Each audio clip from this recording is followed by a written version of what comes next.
Does your stream lighting look like this, but you want it to look like this? By the end of this video, you're gonna understand how to light yourself, your green screen, and your background, and it's gonna look hella good. Just a quick shout out and thank you to anyone who reached out to me about my last video. I've been getting lots of positive feedback and it makes me want to make even more videos, so thank you. But let's start with the lighting. So at the beginning of the video, I showed you what my room would look like if I just used my ceiling lamp. The standard lighting you get in your house, just an overhead light that is shining behind you. Your camera almost looks like it's having a delay because it's trying to compensate so hard for the light that is not entering the camera. I'm going to throw a few timestamps up here just so you don't have to watch the entire video if you don't want to. If you just use a green screen and you're never going to have a background behind you, watch the first two. If you're the exact opposite and you do not use a green screen and you will never use a green screen, watch 1 and watch 3. If you want to learn some more advanced stuff about background lighting, watch all 3. So there are 3 lights in a standard lighting setup: your key light, your fill light, and your backlight. The key light is the most important of the 3 and it's going to do most of the lighting on your face. This is what my setup looks like without my key light. Your fill light does exactly that. It fills the rest of the space on your face that your key light isn't going to hit. This is what my setup looks like without my fill light. You want your key light and your fill light to be in front of you looking down at you. The reason you want them to be looking down at you is because you get an effect called a drop shadow. A drop shadow is basically when your lights do not accentuate your chin fat and it makes you look a lot better under light. You can see my drop shadow right here under my chin, and if I move to either side, you can see that it follows me wherever I go. Now you want your lights to be above you, but you don't want them to be above you so much that you end up getting raccoon eyes. I'll show you what raccoon eyes looks like. So if I come close to the camera and I look down, you can sort of see the raccoon eyes forming around my eyes. The way to remedy that is to make sure your lights are always able to see your eyes and your face, so adjust them accordingly. I know it might take a while because everyone's space is different, but make sure you're always adjusting as you need to. I actually don't have a backlight straight behind me. I actually just use this purple lamp on my side as my back lamp. If you look at the right side of my body, I've actually got a little bit of a purple glow from my lamp bouncing off of the wall, and it really does separate you from the background. This is what my setup looks like without my purple backlight. Now, depending on your situation, you might either have a budget or not have a budget, and I'll show you a few different options depending on what your budget is. So I got these newer lights off of Amazon. They're fantastic. They're bi-colored, which means you can either make them yellow light or white light. A 2-pack of these costs about $150, but it will absolutely change your streaming setup and is totally worth it. Now, the alternative, if you do not have a budget, I'll show you right here. That's my Brio webcam. It's on a clamp with the light that it came with. There's the light there. That's my fill light, and that only cost about $20.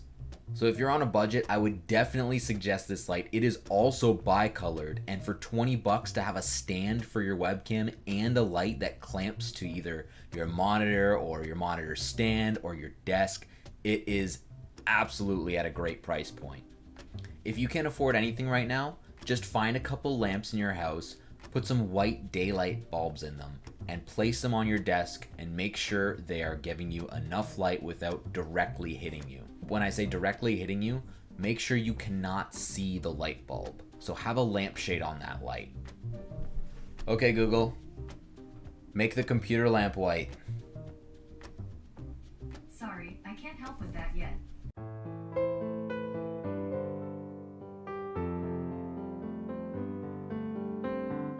So this is what my green screen looks like when it's properly lit, and you can put yourself into a background just like that, and you can see the edges all over my body are very consistent. There's no green coming in. And I'll show you how you can achieve this and how you can avoid stuff like this. So here's a common mistake when you're lighting your green screen. You put your light source too close to the green screen or too direct on the green screen. The effect of that is it reflects the green from the green screen back onto you. So you can see the side of my face here is actually kind of green, and so is my arm. The way to remedy that is to bounce the light off of walls or different sources that you have. Bouncing your light off of a white wall or off your ceiling will actually remedy this by not directing the light directly into your green screen. So this is what my green screen looks like when it's lit by just my residual light from my key light, my fill light, and then I have my ceiling lamp on as well. And this is the result when you chroma key it. You see the distortion on this side and you see the distortion on this side. This is what happens when you don't have consistent light hitting your green screen and the green isn't the same color of green all the way around. Now you can fix this a little bit and I'll show you. So here we are in OBS.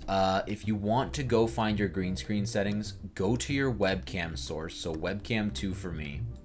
Right click, go to filters, and then you want to go on the left side here. There's a plus symbol.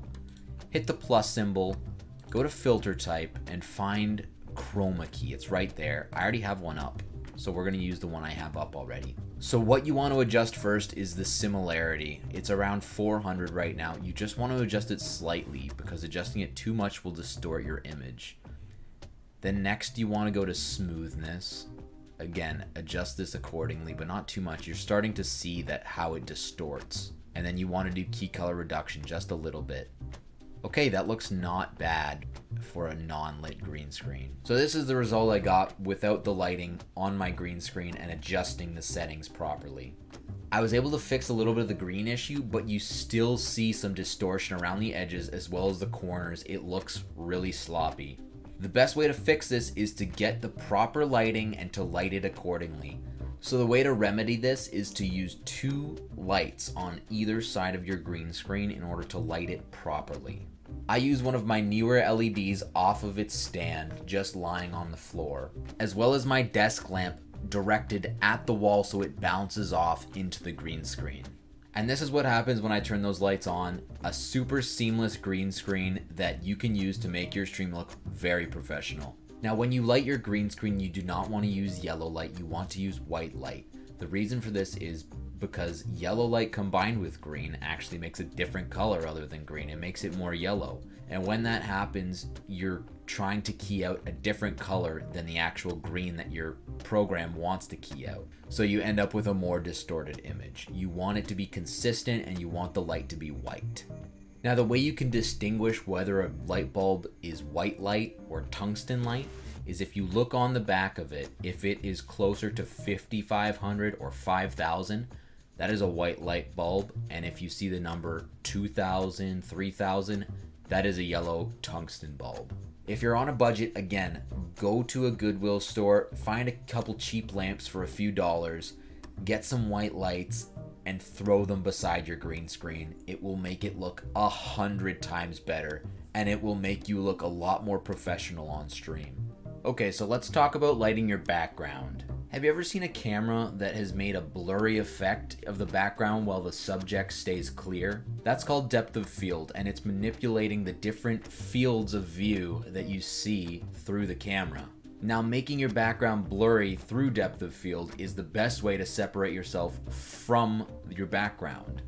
So if you're on a DSLR camera on your stream, you can get that effect pretty easily. But if you're using a webcam, I'll show you how you can manipulate your background in order to make it look like it's on a different plane. So this is what my background looks like with all my lights on, and this is what it looks like when I have no lights on in the background. So I still look pretty good, but the background looks awful now. It looks so bad. What's happening now is my lights that are lighting me are actually lighting the background now too, except not very well, and it looks really bad. So there's a few ways you can remedy this. On a budget, use daylight. I'll show you what it looks like with my windows open. I'm not getting a lot of separation from my background, but at least it looks a lot better now. Now the best way to separate yourself from your background is to manipulate light and dark. So you can see my background has 3 lights in it, but it's still pretty dark, at least a lot darker than I am right now. So what you need to do is make sure there is a lot of light on yourself and then just a small amount of light in the background. And make sure the light is only fixed on certain aspects. So I'm focusing on the cat pillow and then I'm focusing on making the background purple. By doing this, I separate myself completely from my background and the focus remains on me because I'm lit up the most out of anything in my room. Colored LED lights are the easiest way to make a background look dynamic. So these are the light bulbs that I use. They are called Tekken light bulbs. They come in a pack of 2 or a pack of 4. I would suggest a pack of 4. I'll leave a link in the description. You can make them both white and tungsten light. They are super bright, and you can make them any color you want, as you can see in the background here. So I'll turn them on one at a time just so you see what it looks like when I start to activate them. So this is just my blue side lamp on. You can start to see that my background is getting a little bit more dynamic and it's starting to look a little bit better. Now this is what it looks like with the side lamp and the kitty lamp on. Now this is what happens when you turn on my computer lamp. When you flood your background with a colored light, it changes the entire dynamic of your background. It is the easiest way to separate you from your background without it being super dark and still looking really good. I hope this information helped you guys. Like, comment, tell me about your stream, tell me if it's been helping you, and subscribe so you can see the next video. Alright, that's it, bye.